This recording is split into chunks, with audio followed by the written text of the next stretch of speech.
Good afternoon. Sorry for the delay in getting the webinar started today. Thank you all so much for joining me for the Top Career Planning Tips webinar this afternoon.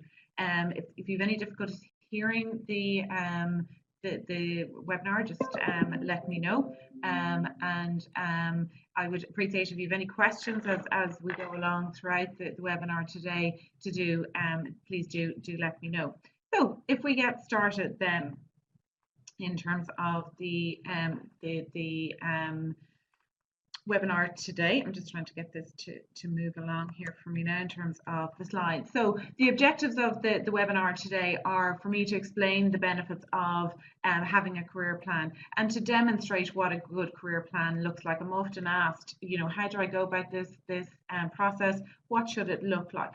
And then also to help you look at and identify your core skills, any gaps that might exist and how you go about dealing with those. And I'd also like to introduce you to our career pathway framework as well, which will help you to manage your career and to look at how you can do that and the skills and experience, etc., that you need at the different stages of your career. I'll also take you through other activities that will help in terms of managing your career, as well as just outlining the supports that we have here within Chartered Accountants Ireland.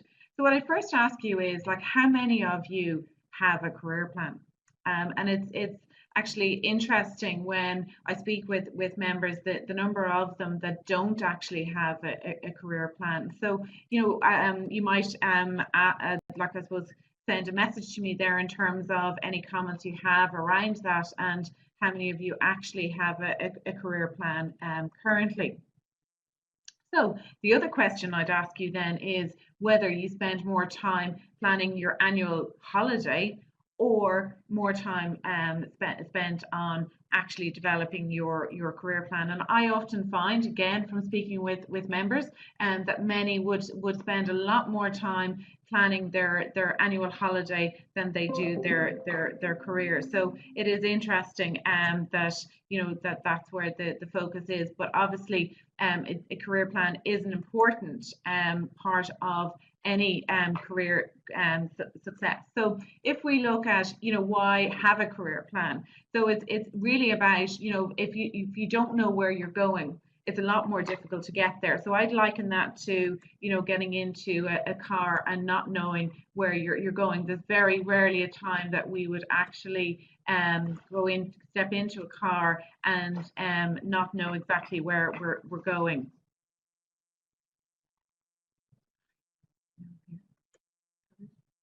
Yeah, perfect. Sorry, I think the webcam wasn't working there, so we've just hit that now. So you'd very rarely step into a car and not know where you're going. So it's really important to switch on that internal GPS so that you have a good sense of where it is that you're going. So if we look at what the importance of having a career plan is really it allows you to set out and chart your goals. It provides you with a clear sense of direction, so you know exactly where it is you want to go.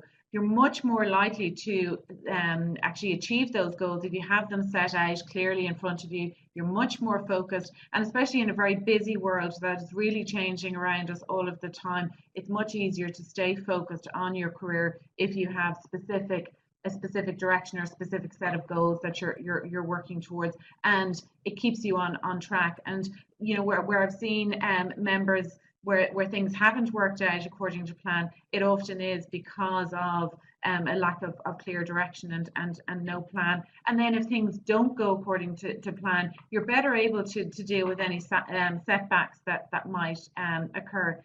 Similarly, then, there's increased job satisfaction because you're on track, you know where you're going, and you're much more focused and motivated. So that in turn does lead to greater career success as well. So how do we go about developing a career plan? So I'm going to take you through 4 easy steps in terms of how to do that. The first step being spending time on reflection and getting to know yourself and what's important to you. The second step then is exploring your options. So looking at that and taking you through the steps that you need to take to look at all of the options that are open to you, making sure that you're not leaving anything out. Then how do you go about making those essential career decisions? So we talk through that. And then essentially then moving on. So how do you then take the next steps then after that? So the first part, knowing yourself. And it, like as Aristotle put it, knowing yourself is the beginning of all wisdom, because it's really important that you spend that time reflecting on who you are, what it is that's important to you. So I'm going to take you through a few steps around how you do this. And the first step I always recommend for members to undertake is to start with a career audit. And we actually have a full career audit questionnaire that we make available through the Institute Career Services here. So if you're interested in getting a copy of that, just let me know. But essentially what you want to do is to kind of look and see, where are you at now? Look at what's working for you, what hasn't, like what are you enjoying about your role, what maybe isn't quite so enjoyable, and you're looking at it and saying, well, look, where am I now relative to where I might have hoped to have been? And then if you look back and say over the last 12 months and ask yourself, well, look, what skills and experience have I added to my skill set that I didn't previously have? Or you could also look at it and say, well, look, if I'm staying in the role that I'm in currently, how likely am I to add additional skills to my skill set, or will I be doing more or less the same role? So it's all about checking out where you stand at the moment, and just getting a better sense of that, and using that then as a starting point from which to move forward. So it's all about building awareness. Similarly, then I'd always recommend for you to look at your values, and your values are those beliefs and ideas that are important to you. I suppose it's our moral compass to some extent, but it's also about what we hold as important. So for example, I've given some examples there around what typically values are, but teamwork, if we look at that, so if one of your values is teamwork, you're not going to enjoy working in a role that is in a standalone capacity. So it's really important that you get a sense of what that is for you. Another example might be around growth, like if growth, personal development and growth is important for you, being in a role where you don't have those opportunities, again, won't be something that is going to be enjoyable or motivational for you. So it's really important that you get a good sense of what your own values are. And there's some really good tests online that you can do free of charge. I've mentioned one there, so I certainly recommend taking the time to go through those. And similarly, we do have some values questionnaires that we can share with you as well if you want to spend some time around that. Very closely linked then to your values are like your motivators. So it's really what gets you out of bed in the morning, what makes you feel good about your role. And again, these will be things that are very individual to you. And I've given some examples there of what those motivators might be, and they're different for different people. So they could be anything from financial reward. So for some people, financial reward is really important. For others, it's not as important. I met a member last week who really was more interested in the sector that she was working in rather than the financial reward. She was working in the charity and not-for-profit sector. So for her, the nature of what the organization was about and what it stood for was more important than financial reward. So you need to really understand that, what's important to you in terms of what it is that makes you feel good about your role, what it is that I suppose gives you that sense of satisfaction, and ultimately makes going to work an enjoyable experience for you, and gives you that sense of job satisfaction. And again, looking at what success looks like for you, and I'm a firm believer in that looks different for everybody. Not everybody wants to scale the dizzy heights of the C-suite. Other people prefer a role, yes, that is interesting and is challenging and they're making a difference, but it isn't necessarily all about seniority and job titles. So you need to decide what success looks like for you. And the wheel of life model that I've put on the slide there is actually a good way to kind of map that out, and to decide what are the key things that are important to you in terms of your success, and then plot out on that circle then where you're at the moment in relative to where you need to be, and looking at that to get a better sense of, what success might look like for you. So for example, if you were looking at the salary side of things, you might say, right, well, I'm on 70 at the moment, but for me, career success would be edging more towards the 80 or 90, for example. Similarly, then, if you were looking at kind of work-life balance and flexibility, where you're working at the moment, it might only score a kind of a 5 out of 10, so it might be kind of halfway along the continuum of the lines there within the circle. And your main objective when looking for a new role will be to find a role where there might be greater work-life balance. So it's really all about tapping into yourself, a little bit of navel gazing, as the expression would be, to really tap into, what does success look like for me? And it's really trying to visualize that, really think it through, and to get a good sense of what's important to you in terms of career success. So I like this diagram because it's a good depiction of I suppose that ultimate thing that we all work towards, which is your dream job. And as the expression goes, if you find your dream job, you'll never actually work a day in your life. And it is very, very true. And I suppose if we could all find that role where we were doing something that we loved and that we were genuinely passionate about, something that that we're good at, and that utilizes the skills and the experience that we have and our natural skills and attributes, combined then with being paid for it, that really is the ideal scenario. So you can use this diagram to actually plot that out. And I've got an example now that I'll talk you through. So if you look at it and say, right, well, what's my passion? And this is an example of I suppose, a member that I met with recently. Their passion was charity work, working within a sector that helped others. So that was, I suppose, their passion, and what they I suppose were motivated by. Their talent was within the organizational analysis and financial planning area. And if you were to kind of look at those and then look at areas where they could actually get paid for, I suppose, using those talents, and in an area that they were passionate about, then the options were a financial accountant or a controller role. So the good way of showing you where you can actually achieve that the ultimate of a dream job and dream career. So moving on now to knowing your skills, and this can be a challenge for many to actually just, I suppose, sit down and actually work out what your specific skills are, or what are the skills and experience that you need to move on to the next stage of our career. And with that challenge in mind, we have actually developed a career pathway toolkit or framework specifically for members, where you can look at the skills that you require at different stages of your career. So if you look at the diagram there, you can look at it from the perspective of being a young professional, or from somebody who is developing, and so that would be the kind of the 3 to 5 year time frame post qualification, whether you're in that expert, which we broadly speaking refer to as FCA, and then finally you have that kind of leadership I suppose phase of your career. And then we broke it down into the different skills areas. So you've got the technical skills,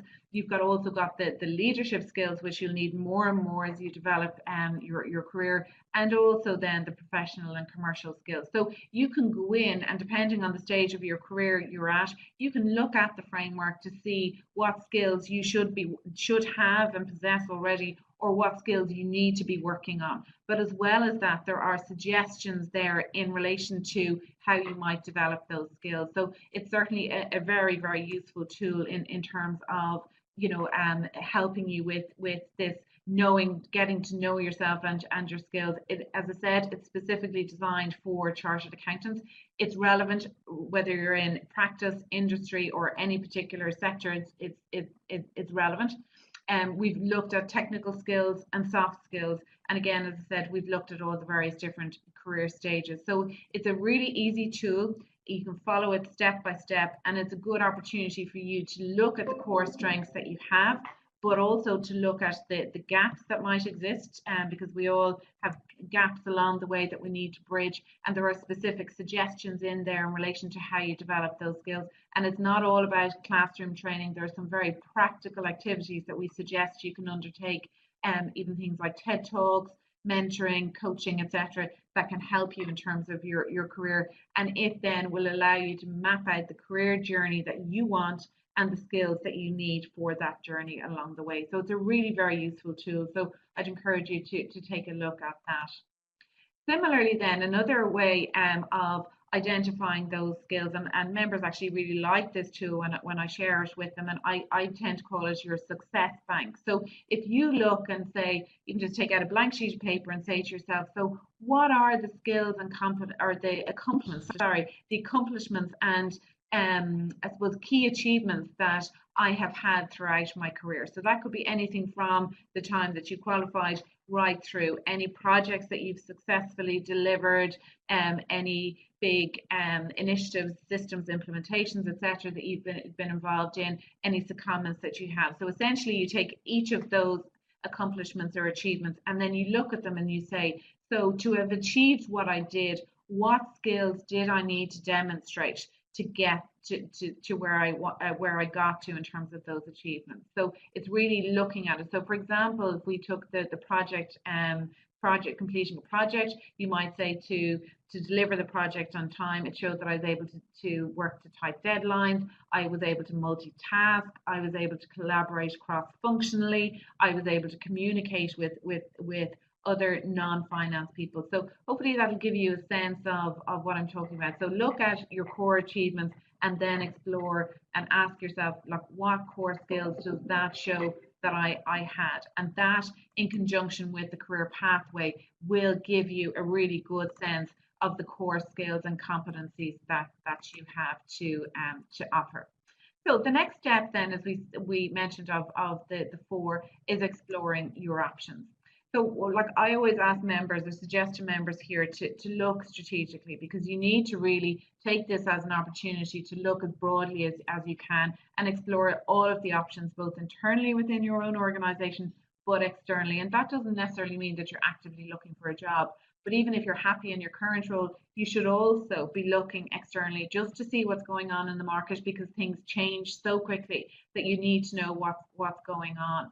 And you need to be thinking about that next step in your career at all stages. So in terms of looking at those long-term options, and like, meet people for coffee, have regular conversations, hear what other people have to say in terms of the market, so that you know what's going on there.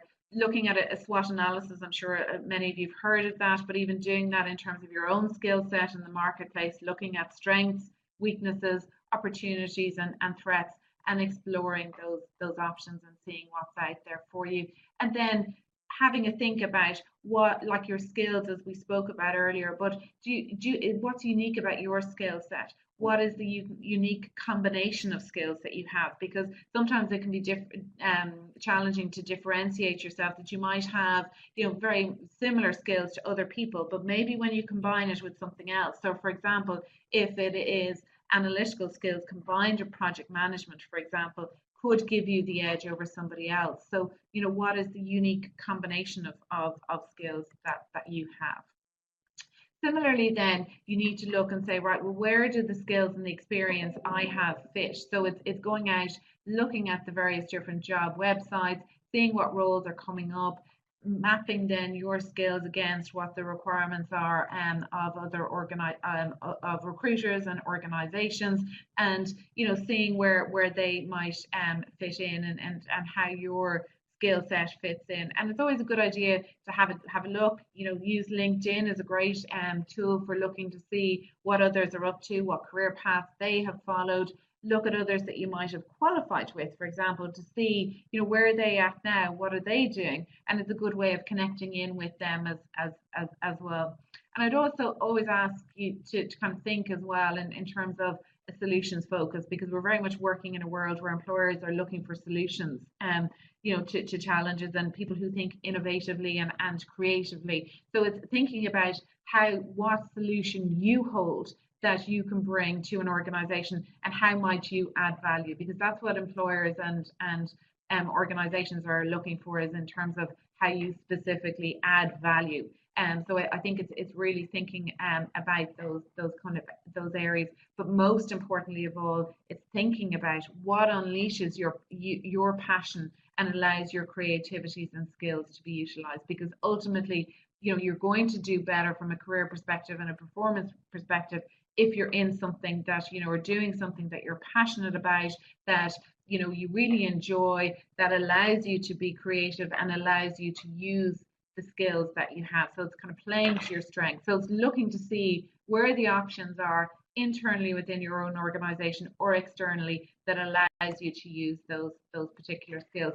Now, sometimes those scenarios are right under your nose in your current organization, and you may not need to go anywhere, but it's just a case of sticking your head above the parapet or putting your hand up and asking for those opportunities. So it's really important that the decision makers know that you're looking for other opportunities, that you're having those conversations, that you're looking at ways of getting involved in projects or systems implementations, or taking on new responsibilities. So have those conversations. And now at this time of year, a lot of you will be doing performance appraisals, etc. So it's a good time to be having those conversations, and also as well to take on those additional responsibilities and to try new things in a relatively safe environment, because you're already established in the organization, can actually be a good way of doing that.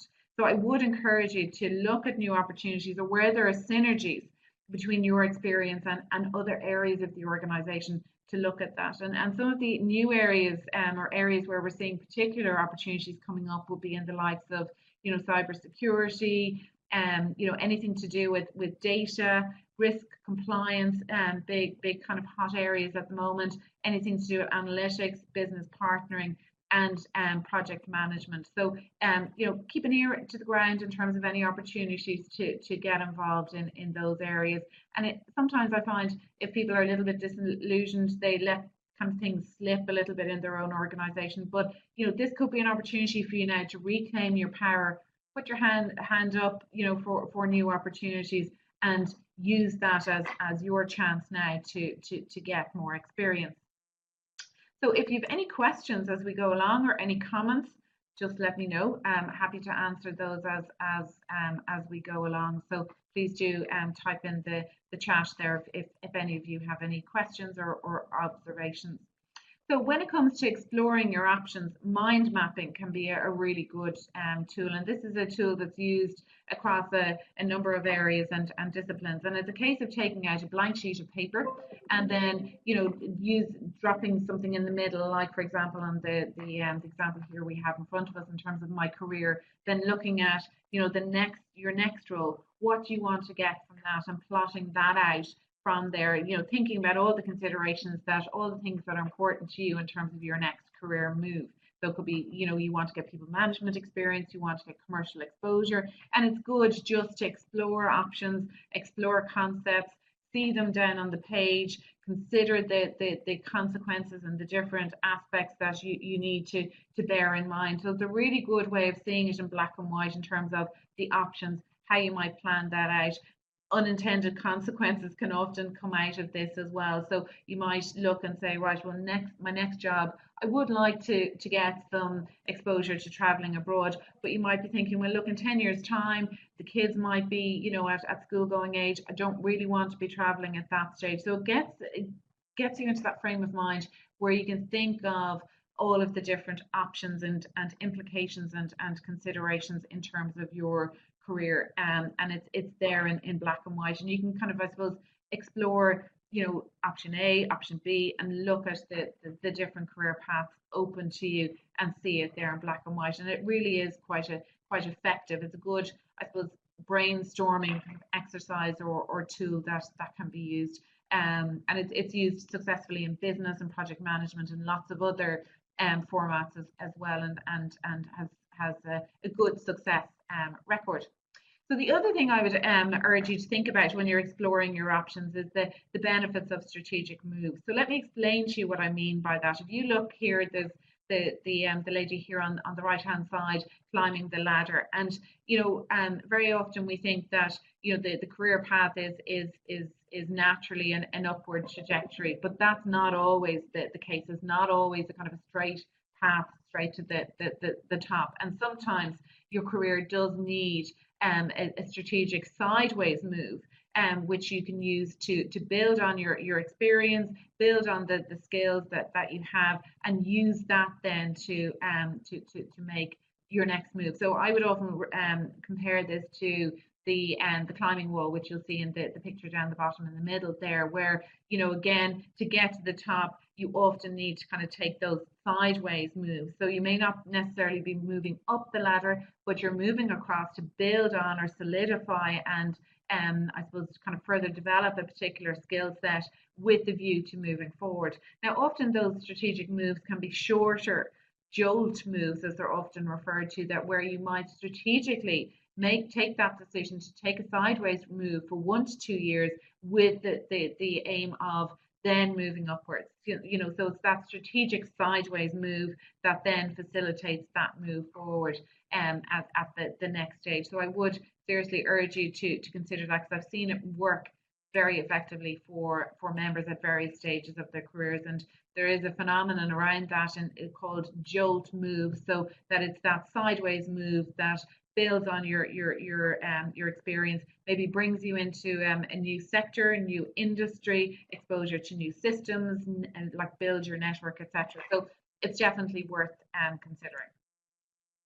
So structuring your career plan. This is a question that I'm often asked, is like, how do I put together or draft a career plan?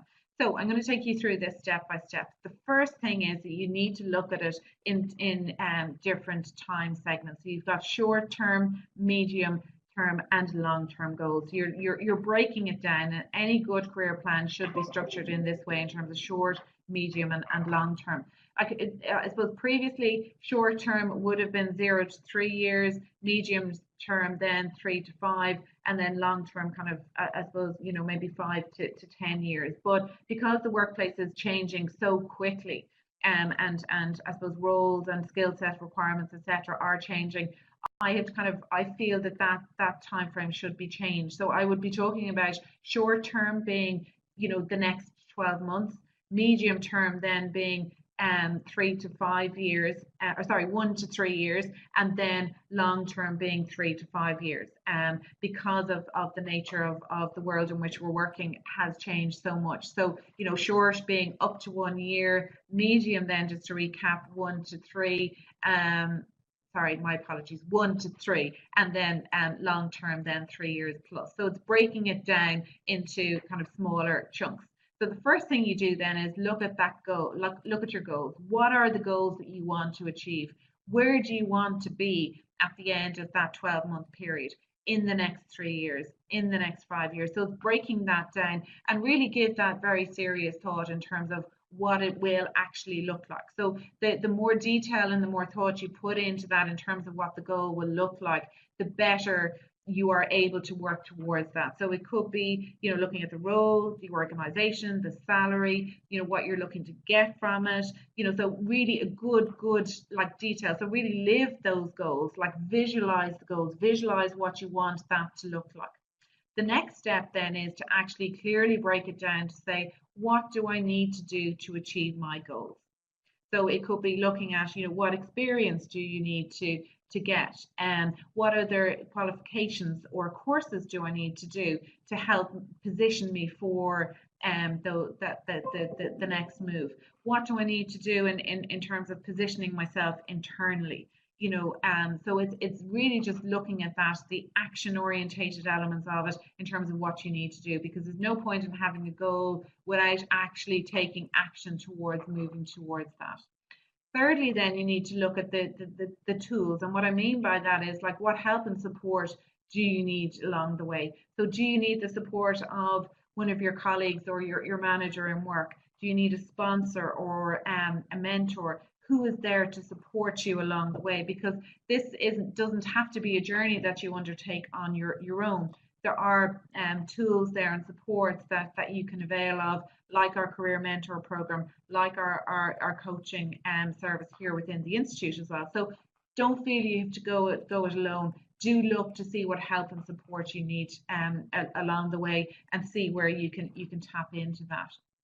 Finally, then you need to look at the results. So what, how are you going to measure your success? And like there's that famous expression of what gets measured gets done. So it's about, setting yourself an actual measure of success. What is it that you're actually working towards, and try and put metrics around that and say, well, in 12 months time, I want to be, or in 12 months time, I'd like my salary to be, or in 3 years' time, I would like to be in a head of finance position. So it's really to be very specific around that in terms of what the measure of success will be and what you're expecting that outcome to be. And the more visual and more real you can make that, the easier it is for you to work towards that. So just as a recap then, a robust career plan has to be time bound. So as I said, it needs to have those time bound or time specific goals. It needs to be action orientated. You need to build in activities there that will help you to achieve your goals. You have to have a results focus, so you need to be working towards something. And importantly, then, you need to be adaptable and flexible in relation to your career plan, because it may not all go according to plan and you may need to come back and revisit it. So you need to be ready to deal with the change, and you need to revisit that plan if things don't go according to plan, and be flexible, be adaptable, be ready for those changes and be ready to adjust it where you might need to. And do, as I said, revisit it, update it then on a regular basis, and even check in every couple of months to see how are things progressing, what has gone well, what hasn't, what do I need to tweak, what do I need to change along the way to make sure that you're staying on the path to your ultimate goals. And critically, it has to motivate you. There's no point in having a fancy career plan if you're not working towards what you ultimately want. So it has to give you that fire in your belly. It has to give you that sense that you want to achieve it and really make you want to work towards it, because otherwise it can be the most elaborate and most detailed plan ever, but if it's not something that motivates you, it's just not going to happen. So you really need to look at that and see, is this something I really want to achieve? Is it going the right direction? And that's why I dwelled on the motivators and values at the very outset, because they're critical to your career plan being motivating for you. So making decisions then, how do we go about that? And your career plan has a critical role to play in this, because if you're faced with decisions that you have to make, whether it's an opportunity has come up within your own work environment, or a job opportunity has come up externally, or you need to make a decision around a course, etc., that you might be looking to undertake. It can be really helpful if you go back to your career plan and I suppose look at the opportunity and look at the decision and see how it fits in with or maps into your career plan. So it gives you a good basis and a referral point to check and see if this particular decision, what impact it will have in terms of your career, and what guidance and steer your career plan will give you in terms of helping you to make a decision that is in line with the career direction that you're going. And does the opportunity really stack up? Will it help you in terms of your career? Another good question always to ask yourself is, where will it leave you in 2 to 3 years time? So that you're always thinking that step ahead. The other thing is always as well to bounce ideas of other people, get other people's input, their feedback, their thoughts, whether that's friends, family, other work colleagues, peers, managers, etc., your mentors. Always just kind of sense check it and get another opinion. Really, really important. And I'm a big believer in gut instinct. So if something feels right for you, then the chances are it will be right for you. But if not, then you need to look at that in more detail and try and understand what it is about the particular decision that doesn't sit right with you. So it's, I suppose, the overall point here I'm trying to make is that your career plan can be a good basis from which to kind of sense check opportunities and decisions that you're making, and check in with it to say, right, if I say yes, is this in line with my career plan, or no, how will that impact in terms of my overall career progression? So it's a good I suppose way of keeping you on track and checking to make sure that you stay on track and you're heading down the right direction. So moving on then. Like I suppose I really like this phrase, which is life begins at the end of your comfort zone. And often we are making decisions that, you know, push us outside of our comfort zone. That can be a little bit scary, but it's a question of, you know, I suppose feeling that fear, and doing it anyway, and, you know, bringing yourself to take on those opportunities. And I think, I also like this in terms of, you know, faking it until you make it. And very often we do have to kind of step into that unknown. You're not always going to have all the skills and all the experience to be able to take on new challenges, and you're often kind of learning along the way. So it is really important that, you know, you have that positive mental attitude, that you can, you know, take on new challenges, that you can display the confidence to be able to embrace those new opportunities. It's a bit like the swan, I suppose, that analogy of the swan on the water, where they look calm, everything on the top, but they're underneath, they're paddling away frantically. And that often can be the experience of people when you're moving into a new role or taking on a new opportunity. But the important thing is to kind of hold your nerve, act and look the part, and, you know, focus on your energy, your drive. Consider how, you know, others might interpret your body language as well, because it's really important that they get a sense of confidence, you know, that you're prepared to take this on, you're doing so with confidence. But also as well that you are, if there are any setbacks, that you're prepared to take those on. And that's where I suppose the career plan can often help you to do that, to kind of reassess things and get things back on track. The other important element here is to kind of assess your own appetite for risk, because we all have different appetites for risk, and your risk appetite can vary, I suppose, too, depending on what stage of your career you're at. You might have more of a risk appetite earlier on in your career, whereas later on, when we settle down and we've kids and mortgage, etc., you mightn't have that same level of risk appetite. So it's important that you have that, sense of what works for you or not, as the case might be. So it's all about, you know, staying focused and knowing where you want to be.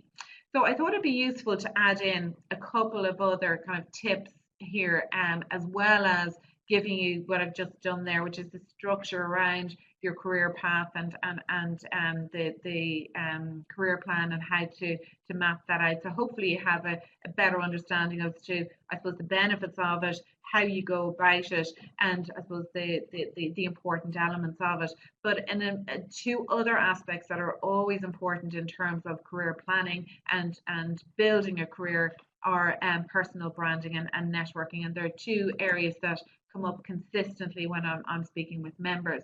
So it's really important that you look and see, well, look, what is my brand? What do I want my brand to be? And I did a webinar on that particular topic, towards the end of last year. So that is available online. If you've more interest in this particular area, I would suggest having a look at that to give you a sense of how you go about building a personal brand. But essentially, you need to know what others are saying about you and what message you want to get out there into the market. So it's being mindful of that. It's managing that message yourself so others aren't doing it for you.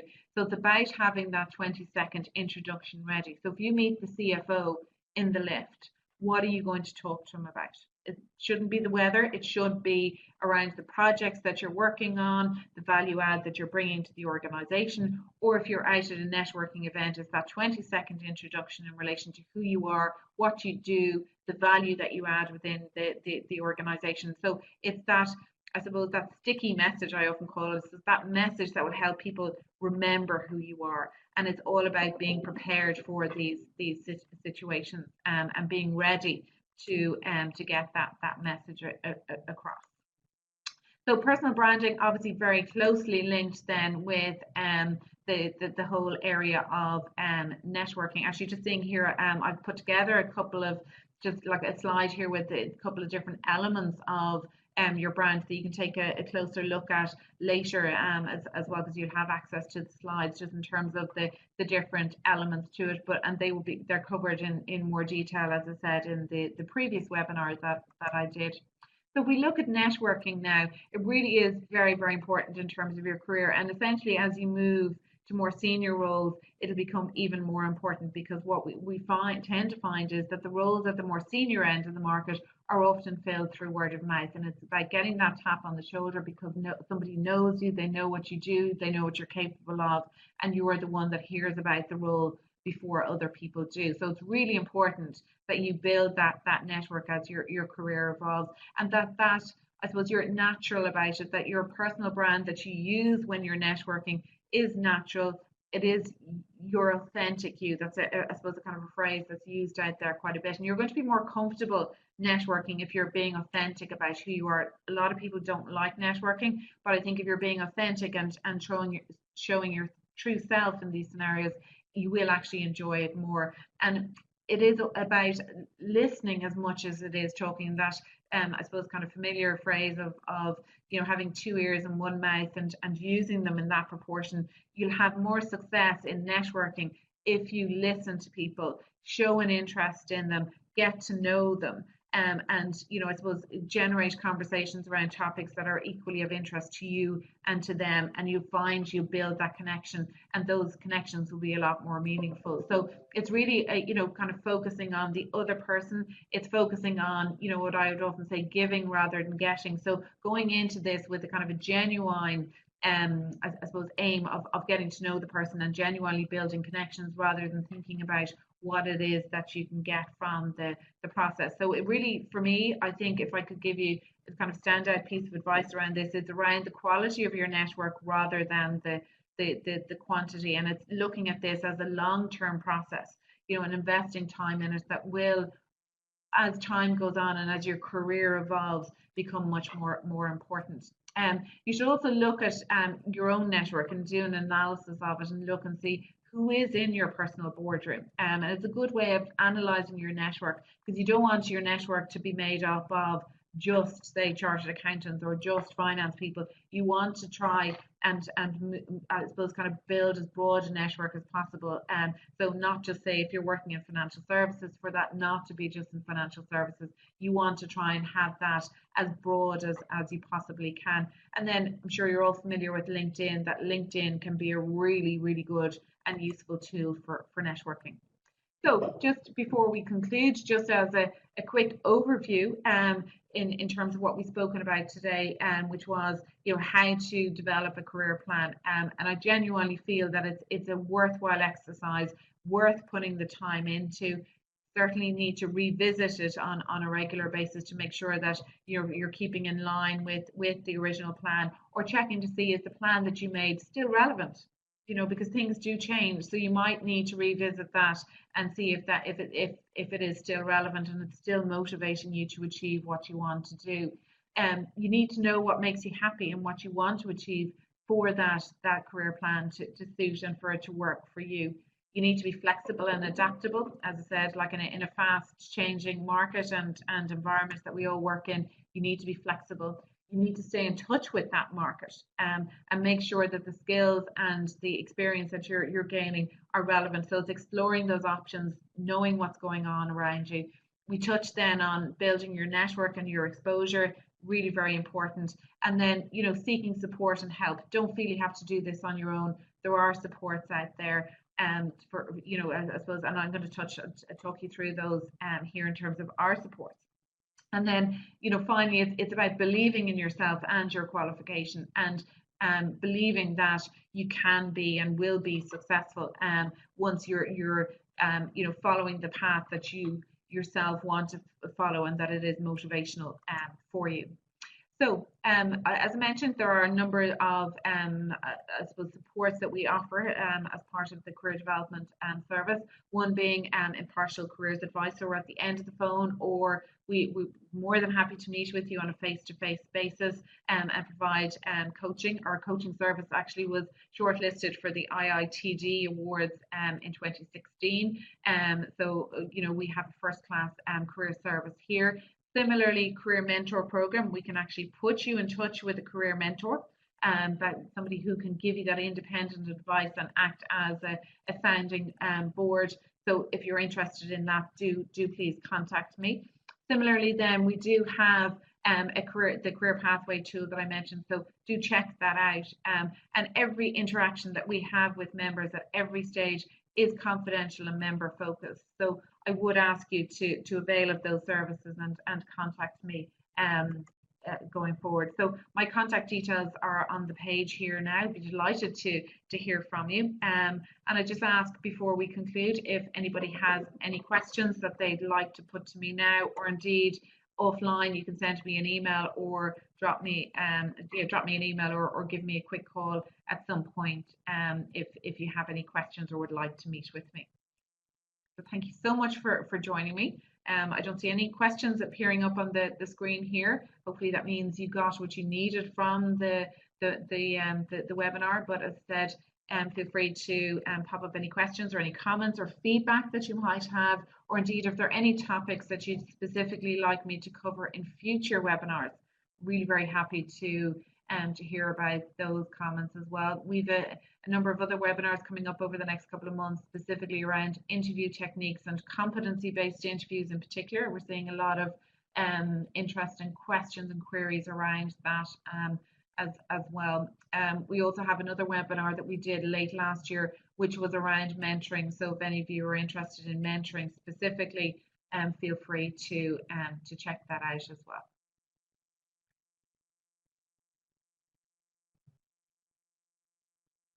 I see one question coming through here.